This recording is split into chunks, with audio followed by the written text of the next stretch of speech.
Okay students, अब हम discuss करते हैं 3.7 का सब टॉपिक इम्पल्स, कि हमारे पास इम्पल्स जो है वो सिंपली क्या होते हैं। इसके लिए हम जो है वो एक सिंपल सा फिनोमेना कंसिडर कर लेते हैं कि एक ये हमारे पास जो है वो एक बैट है, ठीक है। अगर हम बात करें बैट की, तो बैट के साथ जो है वो हम क्या करते हैं, एक क्रिकेट बॉल को जो है वो हिट करवाते हैं। ये हमारा बॉल है। तो अगर यहाँ पे देखा जाए तो बैट और जो हमारा बॉल होता है उनके इन बिटवीन किस टाइप की फोर्सेस एक्सर्ट करती हैं और कितने टाइम के लिए एक्सर्ट करती हैं। तो हमें सबको पता है कि बैट जैसे ही बॉल को हिट करता है तो वो बहुत थोड़े से टाइम के लिए हिट करता है, ठीक है, फॉर शॉर्ट टाइम। अब जैसे ही हमारा बैट जो है वो बॉल के साथ हिट करता है तो क्या होता है कि बैट जो है वो बॉल के ऊपर फोर्स अप्लाई करते हैं, फोर्स अप्लाइड। किसके थ्रू? बैट से बॉल पे जो है वो फोर्स अप्लाई की जाती है। और फोर्स अप्लाई करने में हम ये बात देखते हैं कि स्टार्टिंग में अगर बॉल जो है वो रेस्ट पे था, यानी उसकी इनिशियल वेलोसिटी 0 थी, तो फोर्स एक्सर्ट करते ही उसकी वेलोसिटी में चेंज प्रोड्यूस होंगे और उसकी वेलोसिटी समहाउ v को अप्रोच कर जाएगी, यानी किसी मैक्सिमम वैल्यू को अप्रोच कर जाएगी और हमारा बॉल जो है वो स्विंग करके मूव कर जाएगा।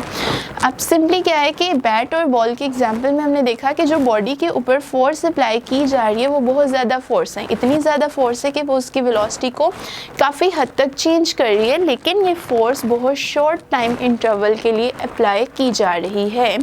तो इसको हम ये लिख सकते हैं कि when a large amount of a force act on a body for a very short interval of time, then the product of force and time is simply known as impulse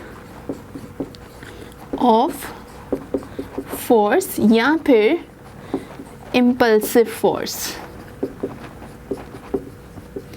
ठीक है। तो ये हमने एक रिलेशन यहाँ से जो है वो डिराइव कर लिया जो कि इम्पल्स को एक्सप्लेन कर रहे हैं।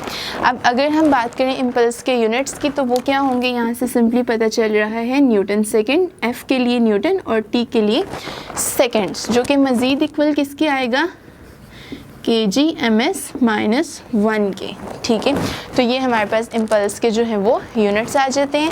सिंपली इसको हमने किस तरह से डिराइव किया है, न्यूटन जो है वो kg/-2 होता है और यहाँ पे सेकेंड, तो ये किसके साथ कैंसिल हो जाएगा और रिजल्ट आएगा kg/-1 के इक्वलेंट। अब अगर हमने प्रीवियस टॉपिक जो हमारा momentum and Newton second law of motion था उनको जब हमने कंबाइन किया था तो वहाँ पे हमने एक रिलेशन स्टडी किया था, that was F is equivalent to mvf minus mvi over t, that force applied on a body is equivalent to rate of change of momentum। अब अगर इस फोर्स की वैल्यू को मैं यहाँ पे पुट कर दूँ इस इक्वेशन में तो क्या रिजल्ट आता है उसको देखते हैं।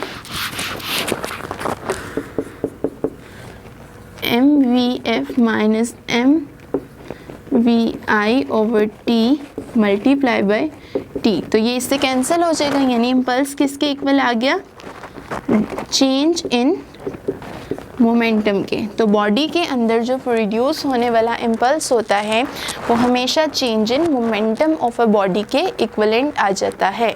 तो ये था हमारा टॉपिक इम्पल्स।